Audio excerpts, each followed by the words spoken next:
From the Empire State to the Golden Gates, this is Quad Radio, USA.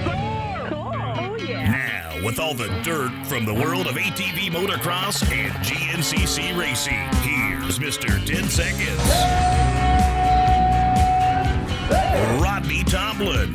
And a good evening, everyone, as we welcome you back here to segment number 2 of Quad Radio Live. Kind of got cut just a couple of minutes short there with the Chad Duvall and Thad Duvall interview there just a few moments ago. Do want to say thanks to those guys for taking the time out to talk a little old school and a little previous school stuff with us.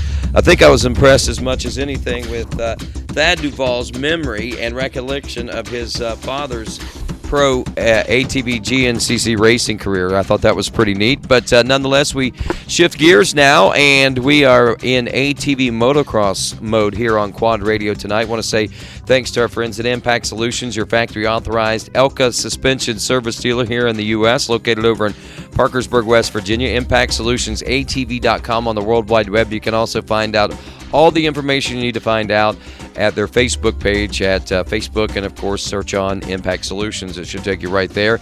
You can also click directly to them from the QuadRadio.com website itself, as we hopefully, if all things go well and technical difficulties don't prevail, we go live and continue tonight with ATV motocross and say good evening to one Hammy, the number 726 of Tyler Hamrick. Good evening and welcome to Quad Radio, Tyler Hamrick. Hey, what's going on, Ronnie? Hey, not too much. Technical difficulties not overtaking us so much right now. But good evening, and November 7th, 2012, man, wrapping up a big season for you there a few months ago in Pro-Am racing, and I understand that there's some big news on the horizon. But so I guess before we get into that and so much, let's find out what's been going on with you, Tyler Hamrick. What's going on, man? What are you doing these days? No, nothing much. Just working 5 days a week, Monday to Friday, 7 to 3 at TL Service Center. Go to the gym after work every day. Riding on the weekends when I can. I'm going to go riding tomorrow at the indoor track where I started racing at 5 years ago. Tomorrow, I think they just opened up. But that's about it. Just working, trying to ride and stay in shape. Wow. So you are training your butt off, it sounds like, right now. Yeah, trying to. I'm actually trying to get down to my race weight right now. I'm grinding. Getting down to your race weight. Now, what did I'm you going do? hard. What did you do? Did you put on some pounds? Because I remember we talked earlier, I think it was about midsummer, you were talking to me and you were walking around, you were like, I used to be a real fat guy. Oh, yeah. Yeah, my sophomore year in high school, I weighed 220 pounds. Wow. And my junior year, I weighed about 165. Wow, that's a big change, dude. That's a big change. Yeah, that's when I started going a little bit faster. Is that right? I guess less weight for the ATV to have to try to pull around there, huh? Yeah, a little bit more horsey under me. And well, let's get down to the nitty gritty. First and foremost, let's tell folks who Tyler Hamrick is, man, because I know you're kind of new to the scene in a sense, as far as at least your star power. Anyway, I mean, it really started coming on strong, I think, over the last year or two, and season and a half, man. And you're really building a pretty good stage for yourself right now. Yeah, not too bad. I started racing all the nationals full-time in 2009 in B class, and I ran 2 years in B, and then 2011 I ran the A class, and that's when I really started doing well. I won 2 championships in 11, and then moved up to Pro-Am, and just trying to do what I can, and just do what I can, I guess. Well, I tell you, man, you seem to have a pretty good season in the Pro-Am class. I mean, there were days, and kind of like Kyle Fix, who we're going to be talking to here in a little bit, man. You guys had your good days and you had your bad days, and when you were on, man, you were on. Oh yeah, definitely wasn't much of a very good starter, but the longer motos, that's where I seem to really do good at and come out strong. But some bad days and bad luck, but that happens. I was learning, and it's just a learning year, and I think next year will be a little bit different. Yeah, for sure. I think you're right. And speaking of next year, I know that we were going to I was going to try to hold off on this a little bit, but from what I'm understanding, you are thinking of maybe doing a little dabbling up front there and going pro, I guess, huh? Yeah, I'm definitely going to be racing some pro class races next year. I don't know if I'm going to be doing all 10 or 11 races, however many there are in the pro class yet, but I'm definitely going to be racing in some pro races this year. Wow. So you excited about that?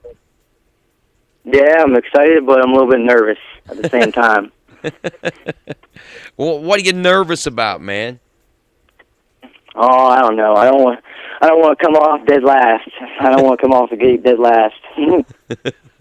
I don't think you'll have too much to worry about there, and even if you do, I think you'll work your way up through the pack just a little bit. But that's pretty interesting stuff, man. So, I mean, that's pretty quick progression if you look at the big picture here. You say you started racing the Nationals back in 2009. You raced the B class for 2 years. You went A, and then you went to Pro-Am, and now you're ready to go up even a step further only a year later. I mean, that's showing that you're feeling pretty confident in the ability there, and or you're wanting to maybe gauge yourself and see where you're at and help yourself get to that next level, I guess, eventually someday. Yeah, the biggest thing about racing the pro class next year, just want to get my feet wet, see where I stand, and they got like the same rules where we can run pro-am production in the pro class. I think that'd be just a good opportunity for me since I'm not going to be racing in the Pro-Am Unlimited class. So I just think the pro class would just be an advantage to see where I'm at for years to come. For sure. And ultimately, what's your goal with all this, Tyler? With next year? With next year, I would like to, if I race full time in the pro class, I'd like to finish in the top 10. Just be consistent, finish every race, no DNFs, and if I got a top 5, I'd be peachy. That'd be sweet. Right. And ultimately, the big picture, the ultimate goal. What is your what's your ultimate goal there? In racing in general. Yeah.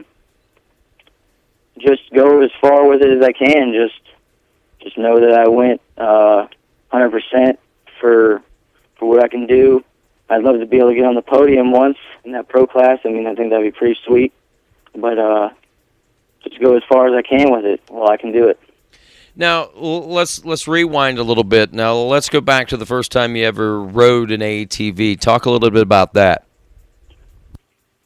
I was probably pretty small. I probably don't even remember my very first time on a quad. I was on it pretty little because my mom and dad, or my dad, big into riding when he was a kid and growing up.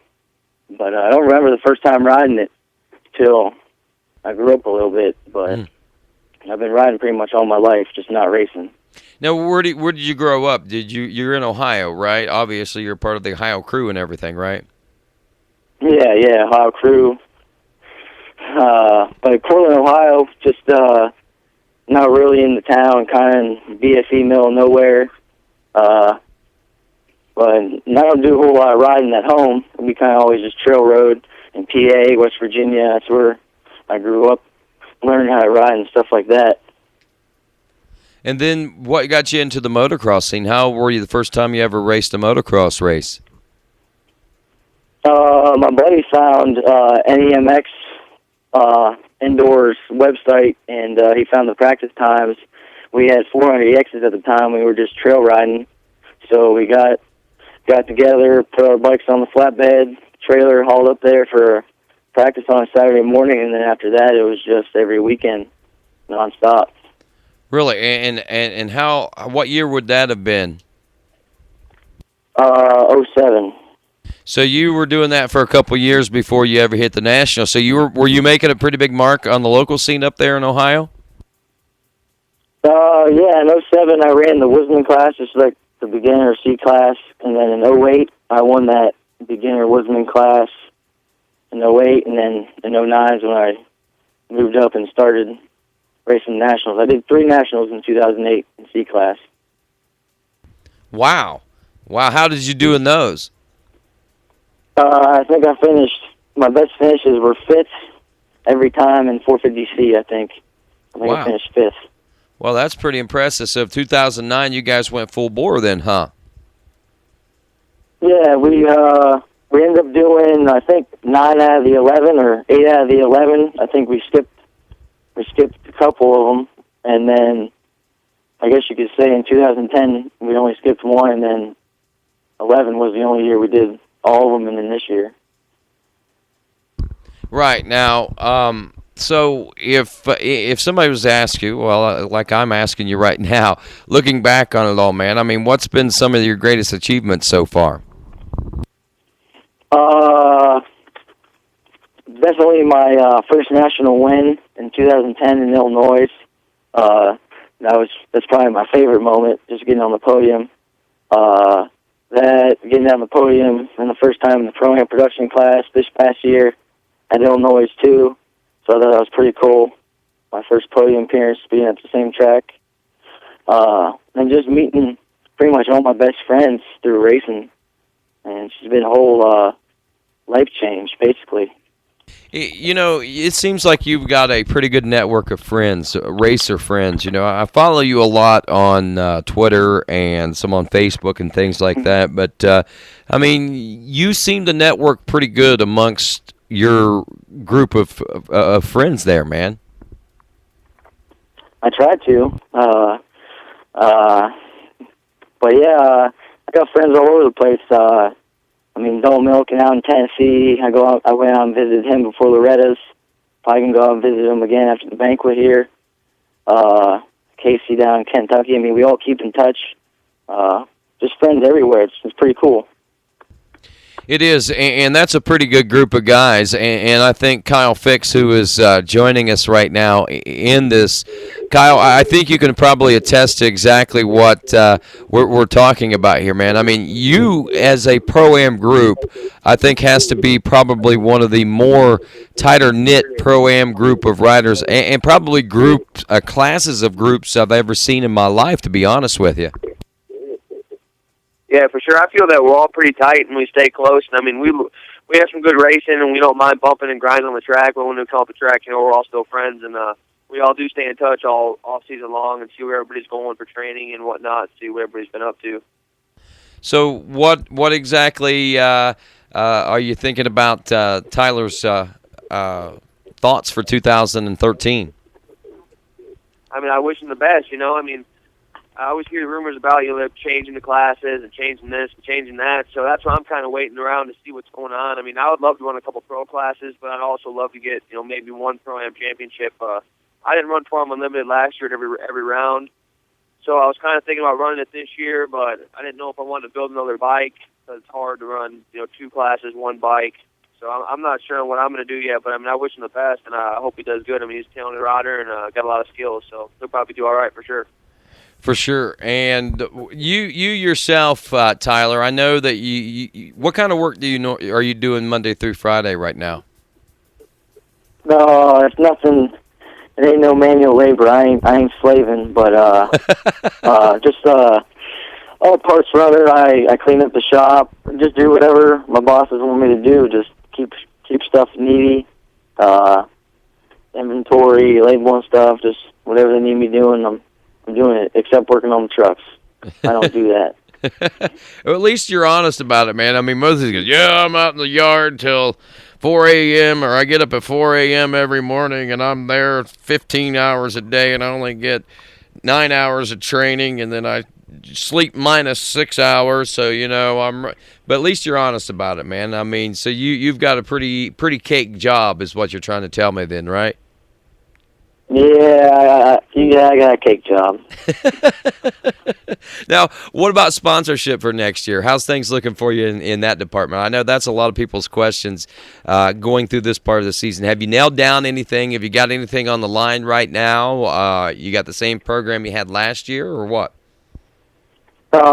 Basically, the same program be with Mark Baldwin. He'll be doing the motors, PP, the shocks, 4-play SSI. Just basically the same bikes as last year, same setups, and I like that, so we're going to work and we're going to try it again. So with that sounds like a pretty familiar program. Are you expecting to probably build exactly from where you left off last year? I mean, things were going pretty good here toward the end of the season. Yeah, I hope so. I'm still riding. I still feel good. Got all the same bikes pretty much, and I think I can come out strong just like I finished last year and keep up with what I was doing. No off season over here. How does it feel knowing that most likely Cody Gibson isn't going to be in that class this year, and that's going to open things up and as far as opportunities for more wins, I think, for you guys? I think that's definitely a good thing. I definitely see some more faces getting some wins, which would be nice. I think there's a handful of guys that are going to be in Pro-Am this year that can get a win. Guys like Kyle, me, Sean Taylor, Cody Jansen, Cole Henry. I mean, there's so many people. Chuck Lloyd, Brent Music. I mean, there's 10 guys you can name that could win a race in Pro-Am, and it's pretty exciting. Yeah, it does make it pretty exciting, that's for sure, because everybody that we've seen in second and third that kept swapping positions, you guys are probably battling it out for wins this coming year. That's what's going to be pretty neat about that. Now, Tyler, I know that you recently had an experience, a first-time experience. I saw you in St. Clairsville, Ohio. You give me a text and a shout-out, and you say, hey, man, we're going to be rolling down to Powerline Park GNCC this weekend, and that was your first GNCC experience, from what I understand. Yeah, it was the first time I've ever been to one or witnessed one in person, and it was pretty cool. I liked how they had the dirt bikes, the side-by-sides, and the quads. I thought that was pretty cool how they did all that, and then just the starts. That was probably my favorite part about it, and just them pro-class guys going through the woods was just crazy. Totally different style of racing than what we're doing. Yeah, you definitely have to respect what those guys do, don't you? I'm sure probably leading into that, you were thinking, what's the big deal about going through some trees on a four-wheeler? I do it all the time. Yeah, they're getting muddy and wet and racing for that long. Yeah, it don't sound like no fun. Nah. Well, I mean, those guys love it. That's for sure. I mean, I guess it's just like anything else. You've got to have that desire to want to be out there and do it, that's for sure. But that's good, man. It sounds like you got a good program ahead of you next year. It sounds like you got your ducks in a row, and you know what you got to work for. What are you going to be doing as far as training this off season? You heading down to Florida or anything like that?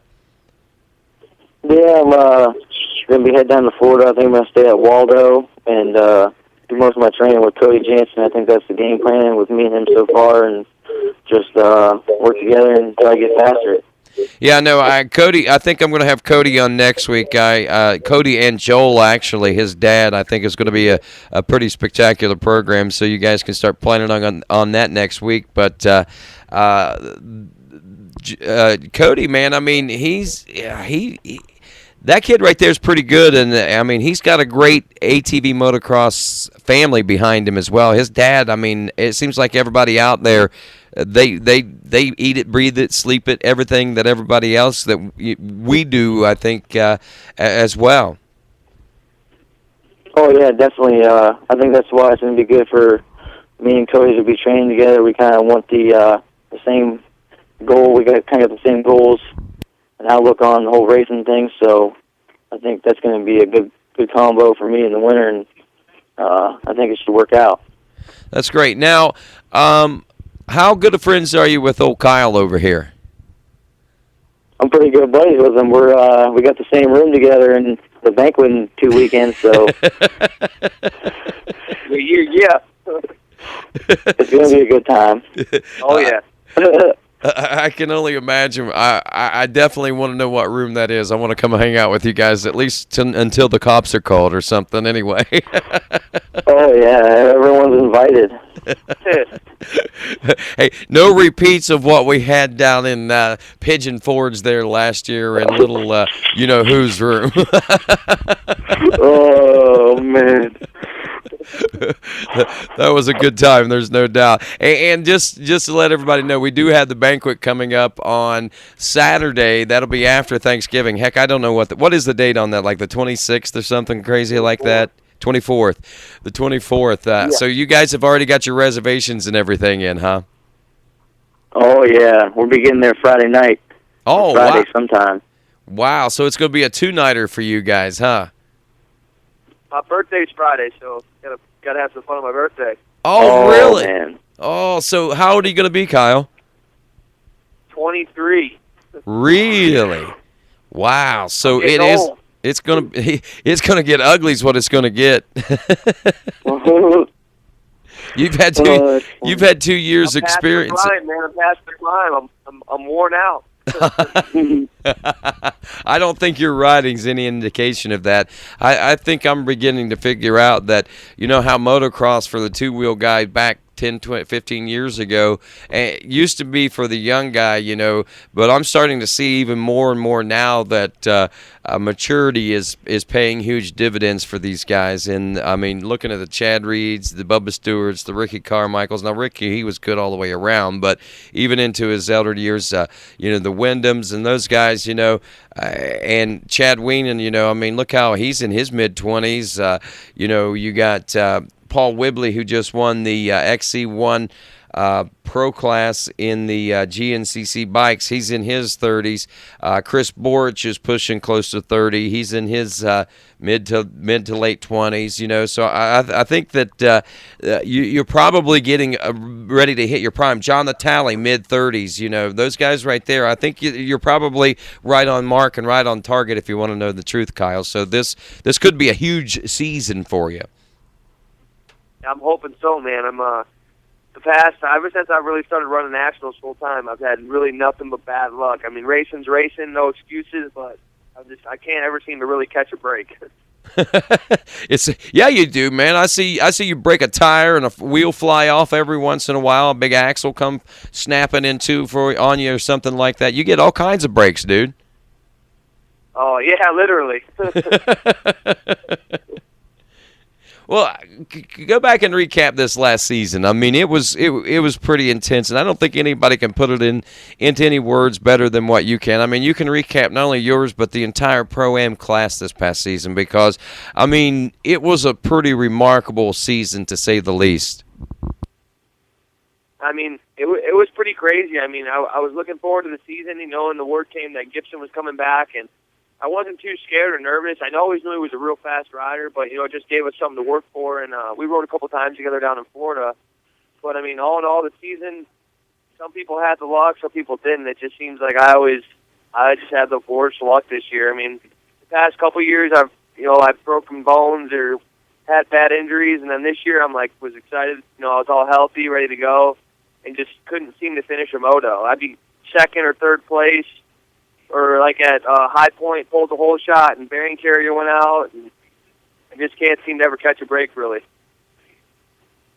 And what do you think that is? You think it's just dumb luck, or what? I mean, obviously, or do you just ride the machine too hard? I mean, there is a possibility that it may be lying within you, the problems that you're having, and I'm not meaning that in a bad way. It just means that you need to find. No, I've been told that before. Like, I mean, I don't know. Like, I'm a bigger guy. I mean, even when I'm at racing weight, I'm still 185 to anywhere from 185 to 200 pounds. I'm a bigger guy in general, so it's harder on the bikes. But I mean, like the flat tires I had this year, I didn't have one motor issue. Never broke one motor. Didn't blow up a motor. Didn't break a tranny. Nothing. It was just I'd break a wire, I'd break an axle, broke a hub, broke a chain, broke a bearing carrier, four flat tires. Seat came off. just dumb luck. Yeah, it definitely sounds like it was dumb luck. And I mean, as far as looking back on that season, I mean, in amongst all that, I mean, I think that you had a really successful season if you look at the big picture. I mean, because when those things weren't happening, you were really on, it seemed like. Yeah, I mean, I always felt good, and I always made sure I trained a lot. I mean, I can't thank all my friends and family enough for keeping me going, and my sponsors. I mean, they kept me going, and I was training, did a lot of riding with the Tallies and the Lloyds, and the Hetrics helped me out a bunch this year. I mean, I can't thank Joel and Michelle and Rich enough for all that, but I don't ever think like being in shape was a problem. It's just, I don't know, I've always looked at myself as a guy who has the worst luck, and I don't know if that doesn't help the situation, but I just, like, when I go into a race, like, I just expect something's going to happen. It sounds weird, but that's when the gate drops, I'm like, all right, what's going to break? I'll start hearing like a noise, or I'll overthink something. I'll be like, oh man, I better slow down. And then next thing you know, wheel falls off or something like that. Wow. Do you think that maybe you've got all that behind you now, or are you hoping that's something that may be all behind you? Because I'm sure each time that something would happen like that, it was something different every time. So you would take, I guess, extra measures in the future to try to keep those things from happening. Oh, yeah, for sure. I mean, my mechanic and my buddy, they always went over my bikes every time, and it was never really nothing that could have been prevented. I mean, I think only one time I was running these different lug nuts, and they didn't come loose or come off. They just, like, ripped through the rim because they were smaller diameter than, like, the stock ones that they sent to run.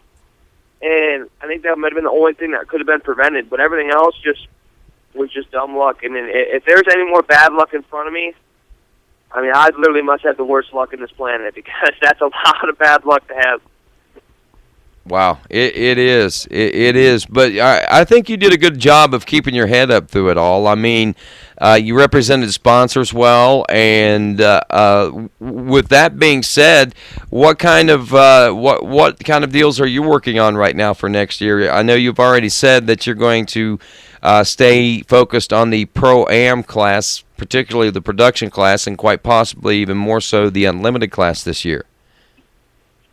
Yeah, I mean, I got some good support from some new sponsors. I'm going to change my program a little bit, not too much. I'm going to be, I got Roberts Racing backing me this year, and Brewster Racing, they're helping me out a little bit this year, doing what they can for me. And I'm going to switch up a tire company. I think I'm going to run Maxxis this year. I'm trying to get them to help me out this year.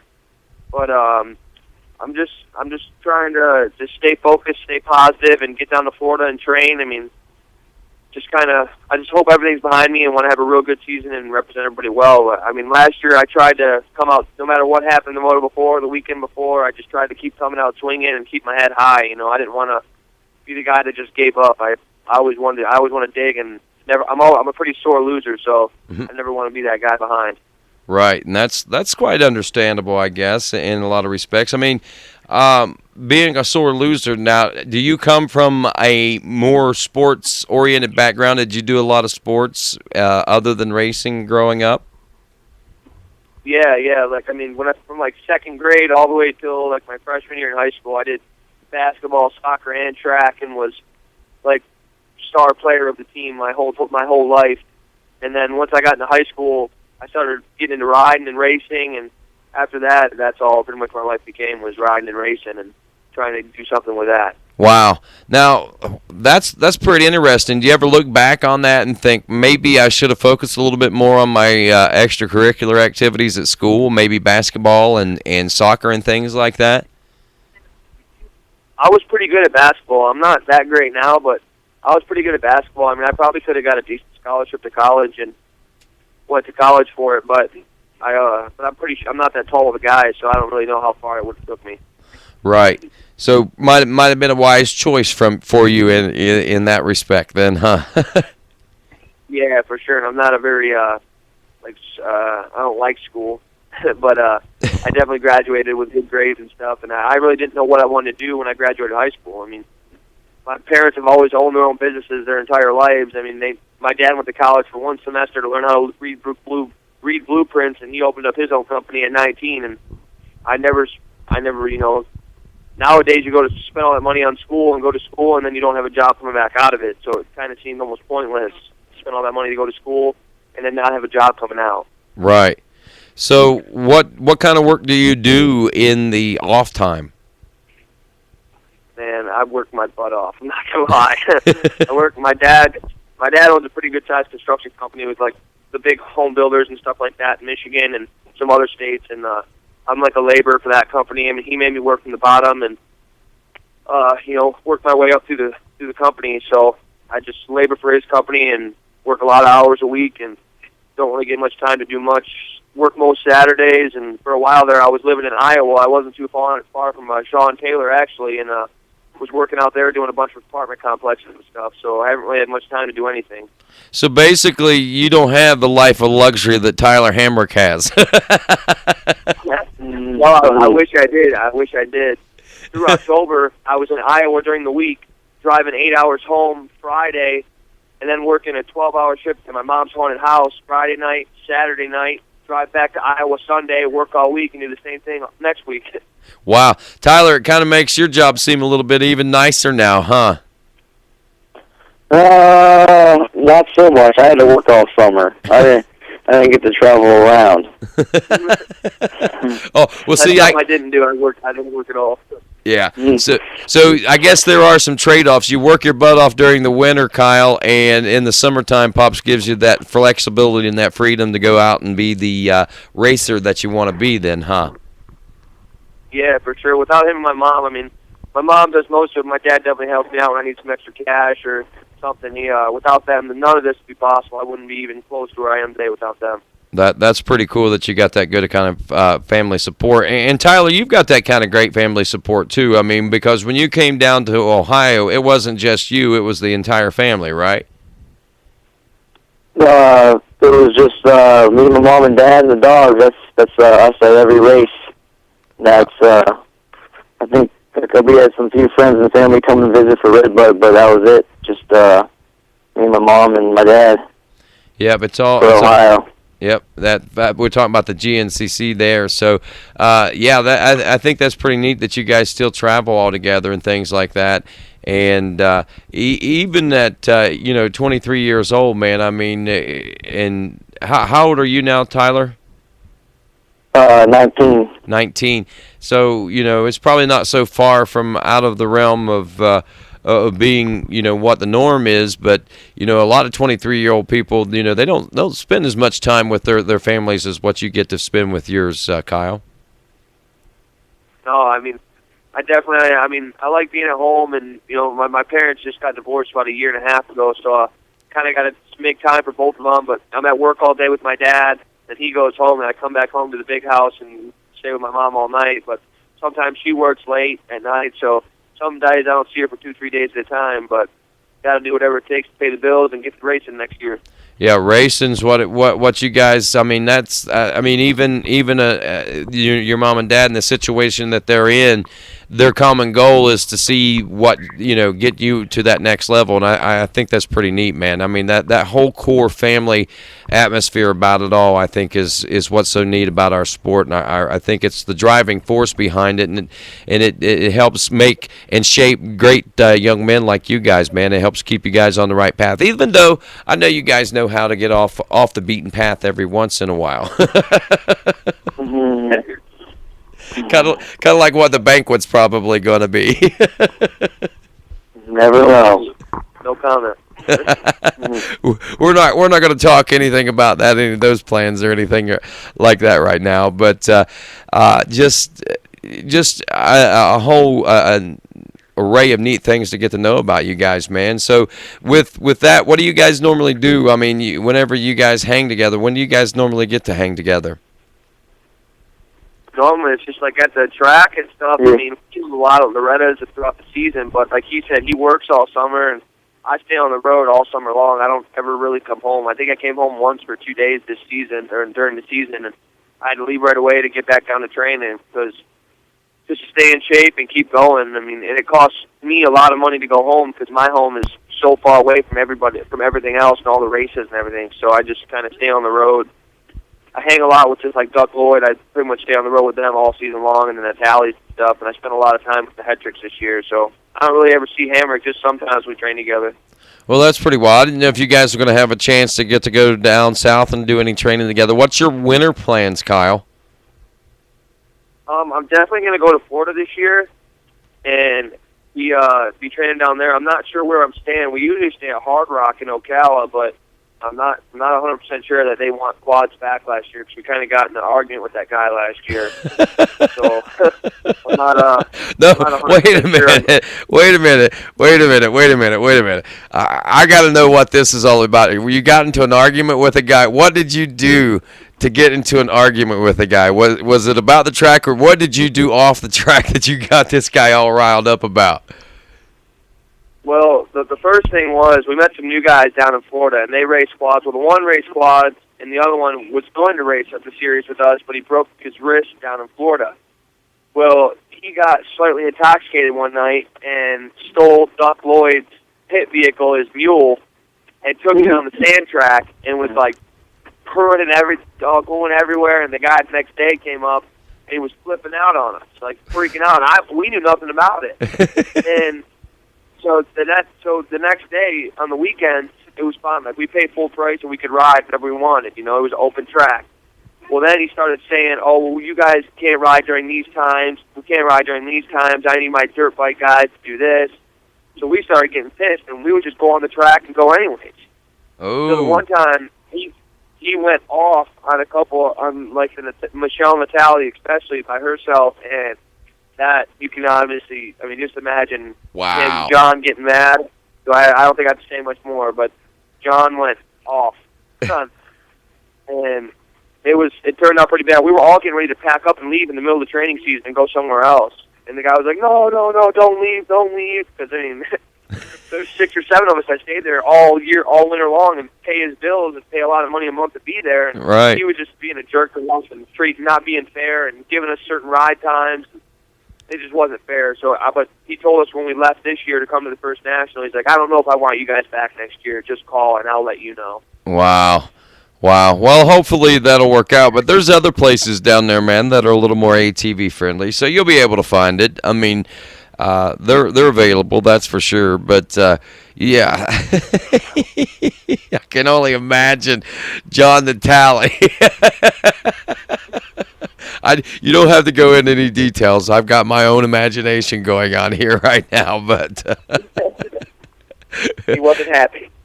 I can imagine. You know, John is noted for a short fuse as far as the temper goes. You know, you hear a lot of stories and stuff around the pits and stuff about the motorhome back years and years and years and years ago, leaving and having windows out of it and things of that nature after a bad day or something like that. But I bet living and traveling with those guys, I mean, it's been an experience, and I don't mean it from that standpoint, but just from the standpoint, the desire, the drive, the passion that John the Tally has for the sport, man. I mean, it has to be remarkable just to be able to hang out with him like that. That's honestly where I've learned most of my things from. You know, I mean, when he barely even knew any of us, we're down in Florida, we'd be just getting down to training, you know, kind of getting in the groove of things, and we'd be like quarter of the way through a moto, starting to get tired, and he would just lay into us. He goes, "You guys ever see me quit? You ain't freaking quitting. Get out there. Get your asses moving." I mean, that's kind of where I learned to don't quit. I don't care if I'm behind or if I got a bad start or I'm getting tired. He just always taught us all to just push through it and never give up, never back down for sure. Yeah, that's pretty good, and he did, man. I mean, what's pretty neat is that someone like John, who wouldn't have to be in, especially in the position he was in, he didn't have to be that that open to you guys. I mean, he could have been friends with you guys and, kind of acquaintances or whatever, but I mean, he really opened up to you guys, it seems like. I mean, there's a tight-knit group of you guys. Like, you talk about Duck and those guys and even John. I mean, there must be something really special about Duck because he's got a very attracting personality, one that whenever you're around him, you're just happy whenever you're around him. He makes you smile. Him and his dad both. I mean, those two guys are just Class A guys. And John, whenever he's on the podium or he's talking about things, he always mentions Duck Lloyd. I mean, this guy, I mean, you guys, it's really neat how everybody's opened up and meshed together like that. Yes. I mean, when we all kind of met 2 years ago, it took about 2 minutes. And after that, you didn't separate any of us. I mean, we pretty much all stayed together for the past 2 years.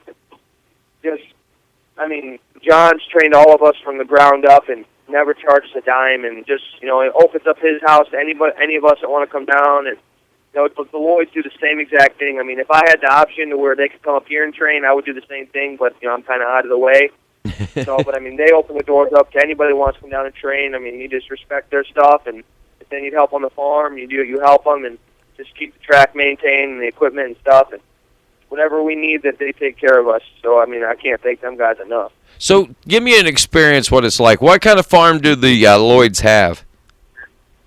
I mean, you go out there and you're driving, you got big motorhomes, and the roads are literally like 8 foot wide. Like, John's motorhome was like hanging off the side of them coming up to their house. And you got all these small houses and you pull up and there's the Lloyd's beautiful ranch. I mean, they got a nice, beautiful brand new home that Steve built, and they got a bunch of cows and bulls and horses, and then you go in the back patio and just look out above the track, and just picture a motocrosser's fantasy, and that's basically what their place is like. Really? Big, beautiful home, and just the greatest people you could ever meet. I mean, there's some of the nicest people, the whole family. Steve's wife, Duck's sister, brother-in-law, brother, all of them guys are just... When we go over there, we're over their house, over one person's house, and we ride, and, it's awesome out there. I would love to move out there. What about Duck's mom? Is she a good cook? Oh, you want to have some country cooking, you go to Duck's house. That's what I'm thinking right now. His mom and his sister just brew up some food. Oh, man, is it good. Now, where is it they live? They live right in Lynchburg, Virginia. Like small. Lynchburg's really small, but they live kind of by about 40 miles from Roanoke. Roanoke's a bigger city. Mm-hmm. You hear about that a little bit. And, they don't live too far from there, and they live in the middle of nowhere. No service, no nothing. Wow. Sounds like a pretty good close knit group of people. So, wow, that sounds pretty awesome. That's all going so well for you and everything, And I guess as far as this winter, like you say, you guys are all going to be hanging together. Just right now, it's kind of tentative where you might be. Yep. Sounds like Waldo might be the place to be this year. I know that Derek Swartfager was in love with that place. Wally and those guys down there at Waldo, man, they open up and embrace the ATV racing community down there. It seems like quite a bit. Oh yeah. Go ahead. No, you go ahead. You're going there, right, Tyler? Yeah, Waldo. I like going to Waldo. They got a main motocross track, and then in the back they got a sand track, and up front too. And after we're done motoing every day, we'd always moto Nick DeNoble's little 90 in the back sand track. Do a little bit of racing back there. That was just a blast, just doing that. And Wally just let us pretty much run wild, and it was just a big playground for us. And I went out and bought myself a little TRX 90, and I'm going to do the same thing this winter. See, now Kyle, sounds like that's where you guys need to be heading in, man. Sounds like an ATV I know, right? playground down there. Yeah, we're gonna drum up some winter business for Waldo. I went down and rode with you guys. Go ahead.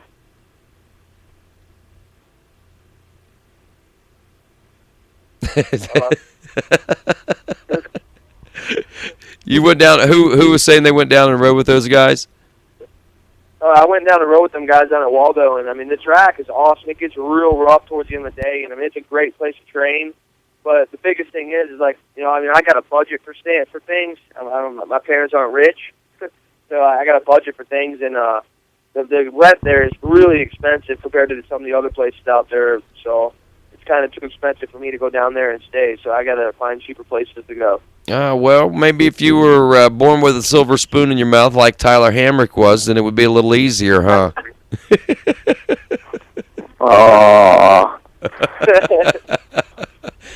Tyler's like, I've never seen no silver spoon. No. I wasn't referring to Tyler being rich. I was just saying I got a budget. I know, man. I'm just playing with you just a little bit. But anyway, so you guys are going to be rooming together at the banquet. The banquet's coming up here in about, I guess, 2 weeks now, I guess, or a little more than 2 weeks, 3 weeks, something like that out now. So everybody needs to get their things in. Guys, I'm going to go ahead and wrap things up. I just now realized how long we've been on. I've been having a lot of fun. Didn't realize we'd been on this long. But any parting shots, Tyler? You want to send any shout-outs or anything like that before we let you go today, or any last words before you go? Just say happy birthday to my boss. It was her birthday today. Happy birthday, Linda. All right. What's Linda? Where is it you work again? TL Service Center in Manaway, Ohio. It's the repair shop for AWL TLX. Nice. Sounds like a pretty big job. So happy birthday to you, Linda. And Kyle Fix, any parting shots and words that you'd like to take before we let you go to this evening? Yeah, for sure. I just want to thank all my sponsors and stuff for helping me out last year, and for what's going to happen this year. Trying to make everybody proud, and thanks for you guys for having me on here and whatnot. And just hope to see everybody next year, and keep supporting me and all the racers, and keep coming out to ATMX races and supporting us, the fans, and the other racers. We couldn't do it, so thank you guys. That's for sure. And I am told the schedule will be coming out soon, and hopefully we'll have that laid out before you guys as well, and you'll be able to start making a little more solid plans for the 2013 season. I want to say thanks to Tyler Hamrick and, again, Kyle Fix for being on hand with us tonight. I want to say thanks to also Thad and Chad Duvall, who was in segment 1 with us tonight. I want to say thanks as well to our friends at Impact Solutions, factory authorized Elka Suspension Service Center here in the U.S., and reminding you that Elka Suspension is also taking resumes for the 2012 season. So be sure and hit them up. Let them know you heard about them here on Quad Radio and Quad Radio Live. Once again, for Thad and Chad Duvall, for Tyler Hamrick and Kyle Fix, I'm Rodney Tomlin. This is Quad Radio Live.